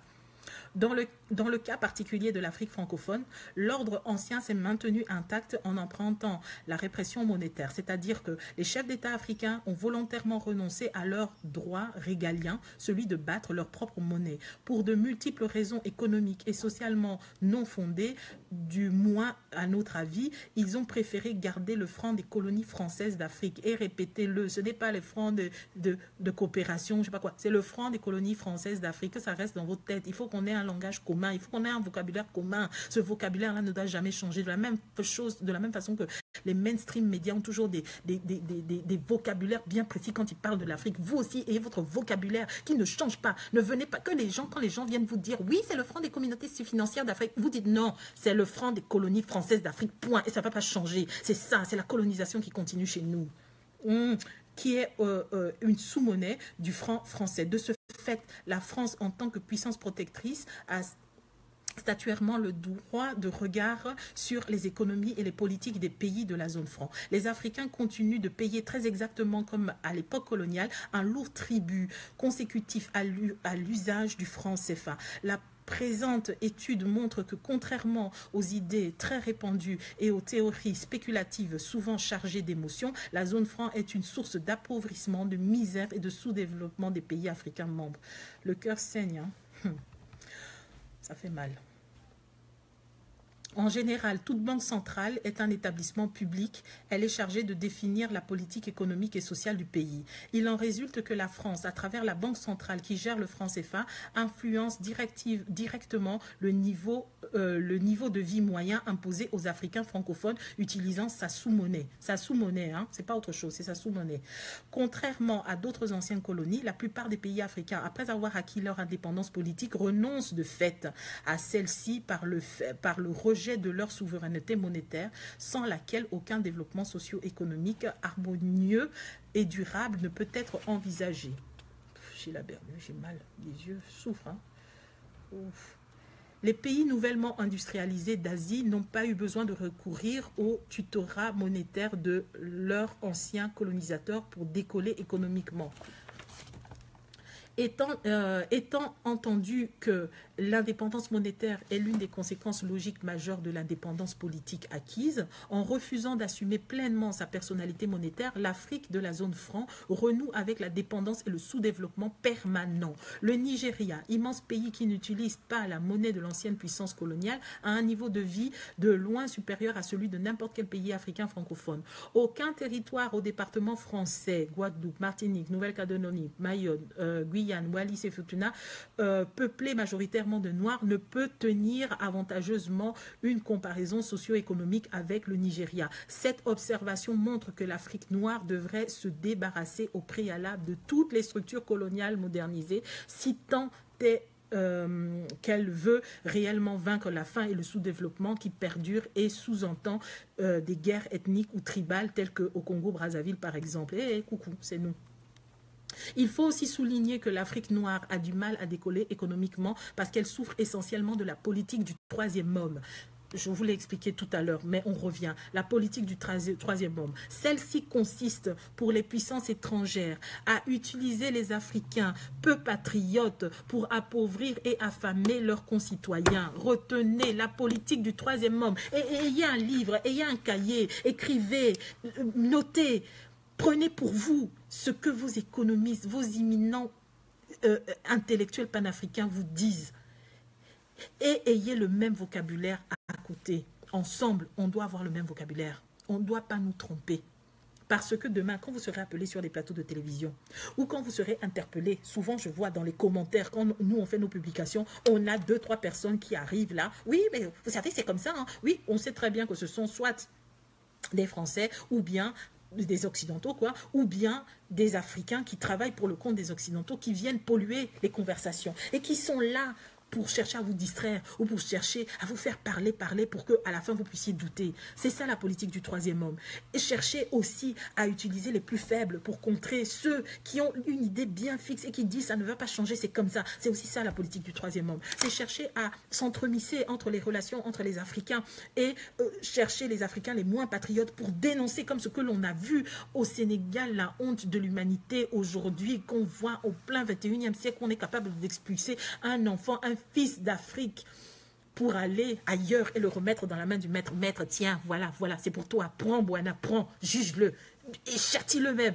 Interdis-le sa liberté. On va voir comment est-ce qu'il va encore parler. C'est comme ça que ça se passe. C'est ça la politique du troisième homme. La politique du troisième homme consiste à vous affaiblir entre vous par une personne. Ceux qui aiment lire la Bible comprendront par exemple que c'est quoi là? Le serpent qui était descendu de l'arbre pour inciter la femme pour dire à l'homme, ouais, prends, mange ta pomme, etc.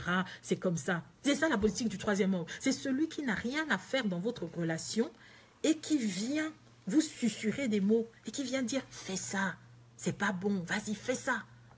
Détourne-toi de ça. Fais ça, c'est pas bon, vas-y. Tu verras que tu seras mieux. Et après, quand tu fais, tout le monde hue sur toi, te dit honte pour toi, t'as pas honte. C'est là que tu te dis, mais qu'est-ce que j'ai fait aussi? Mais trop tard, tu es obligé après de venir dans les caméras. Oui, ce que j'ai fait, c'est bien. Oui, c'est normal, ce que j'ai fait, c'est tout à fait normal. Ça, ce n'est que ma décision, c'est ma faute, c'est ma plus grande faute, c'est ma décision à moi. Alors que tu oublies de dire aux gens, mais non, ce sont les autres qui t'ont envoyé. La politique du troisième homme, c'est ça. Donc, la plupart des chefs d'État africains doivent leur pouvoir politique à l'existence d'une telle collaboration avec les anciennes puissances colonisatrices qui les soutiennent militairement et financièrement afin de pérenniser sur le continent noir leur rayonnement et la maximisation de leurs intérêts géopolitiques, économiques, commerciaux et financiers, etc. Par exemple, c'est grâce à Elf Aquitaine que la France maintient une présence en Afrique francophone et l'élargit à d'autres pays. Elf Aquitaine, prenez Total aujourd'hui, si vous voulez, puisque Elf Aquitaine a été dissous avec l'affaire qui a embrigadé tous les dirigeants de l'affaire Elf, quoi.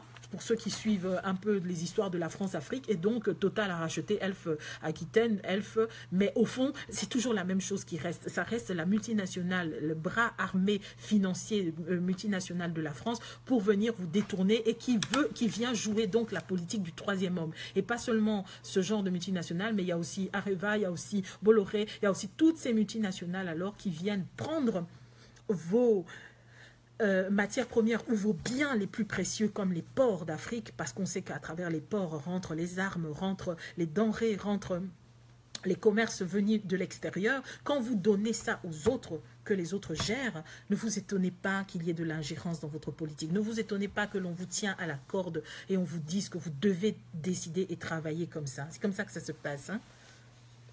Donc ici, il dit... ELF est bien conçu comme une entreprise au service de l'État français pour sa politique extérieure. Le vote des pays africains avec la France à l'ONU faisant partie de sa position de grande puissance. Le président d'ELF est un proche du président de la République française et du parti du pouvoir. C'est pareil, c'est Total maintenant. On remplaçait ELF par Total. C'est comme ça que ça se passe. Alors, cette même collaboration des leaders africains avec la puissance étrangère contre les intérêts vitaux de leur peuple explique largement la soumission du franc CFA au franc français et aujourd'hui à l'euro qui contribue à appauvrir davantage les pays de la zone franc. En effet, l'euro se substitue au défunt franc français dans la coopération monétaire franco-africaine. En conséquence, pour juger les conséquences de l'arrimage du franc CFA à l'euro, il est indispensable d'analyser préalablement le fonctionnement des institutions et des principes des accords monétaires franco-africains préexistants dont héritent aujourd'hui tous les pays membres de l'Union européenne dans les relations extérieures avec les pays de la zone franc qui constitue donc la première partie du livre. À l'analyse, il apparaît que seule la souveraineté monétaire africaine et la coopération sud-sud pourront permettre au continent noir de renaître de ses cendres actuelles. Et ça sera la deuxième partie de ce livre. Voilà, je vous ai lu la première partie de ce magnifique livre.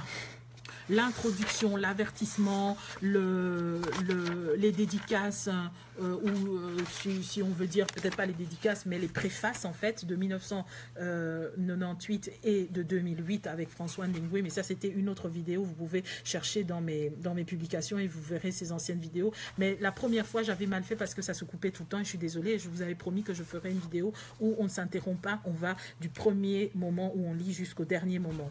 Et donc, c'est ainsi que commence enfin le livre, la première partie de ce livre, comme je vous l'ai dit, et viendra la deuxième partie du livre un petit peu plus loin. Ici, pour commencer la première partie, il dit les institutions et les principes de la zone franc. Et ici, c'est écrit la coopération monétaire interafricaine et franco-africaine repose sur les institutions et les principes de la zone franc, si après analysé. Donc, allez prendre votre livre, lisez pour comprendre les principes de la zone franc. Ne venez pas parler du franc CFA si vous n'avez pas compris les principes du franc CFA. Ne venez pas chercher à débattre du franc CFA avec quelqu'un si vous êtes seulement là en train de répéter des choses que vous avez entendues à peu près. C'est forcément là que vous ne serez pas bien armé pour pouvoir défendre la sortie du franc CFA. Juste avant de partir, j'aimerais vous détailler donc le sommaire de ce livre. Donc, je vous ai parlé de la première partie et de la deuxième partie. Ici, on a lu les préfaces, les avertissements, l'introduction, etc., les remerciements et tout ça. Dès que vous commencez la première partie, en fait, c'est noté, il y a les institutions et les principes de la zone franc. Et à l'intérieur, il y a 3 chapitres. Le premier chapitre, ce sont les institutions financières de la zone franc. C'est là qu'on va vous parler des banques centrales africaines. On va vous parler des conseils de mini, comment ça se passe, les conférences des chefs d'État, les institutions et des missions monétaires, donc la BCAO et la BEAC. On va vous parler du pouvoir de contrôle de la France, du fonctionnement et des prises des décisions à l'intérieur, au sein de ces institutions, les droits de veto qu'ils ont, etc. Dans le deuxième chapitre, vous aurez les principes de la zone franc, la libre convertibilité, la libre transférabilité, les réserves de change, la fixité, les parités fixes. Vous comprendrez tous les différents principes. Et puis dans le chapitre 3, on vous parlera de la dévaluation du franc CFA en opposant donc ces thèses qui étaient en train de dire que oui, c'était une bonne chose de dévaluer, mais où on prouvera que en fait, ça n'a que fait que contribuer à l'appauvrissement des pays de la zone franc. Et enfin, la deuxième partie, ici, c'est cette partie composé en 2 chapitres où on vous parlera des solutions de sortie du franc CFA pour la monnaie commune africaine et la coopération sud-sud, parce que sortir du franc CFA ne veut pas dire que chacun sort et fait son truc dans son coin. C'est on sort en même temps, ou du moins on sort de façon groupée pour travailler ensemble, pour réaliser la coopération entre nous, les États africains. Et ça se décline en 2 chapitres. Comment créer la monnaie unique africaine et les conditions les conditionnalités de la création de la monnaie unique africaine et de la renaissance africaine. Et enfin, en conclusion, vous aurez une magnifique lecture sur l'Afrique, le continent d'avenir. Allez lire le livre, allez l'acheter. Je reviendrai probablement dessus. Après tout, on est dans la semaine de lutte contre le franc CFA et le système CFA. C'est ma contribution et j'ai pas fini. Passez une bonne journée. Merci de m'avoir suivi. Merci de m'avoir supporté. Je suis crevée, j'ai soif et je suis fatiguée parce que j'ai quasiment pas dormi depuis hier. Je travaille depuis hier, 8 h du matin. Il est temps de rentrer, de retrouver ma famille et surtout de dormir. Au revoir. Bonne journée. Au revoir.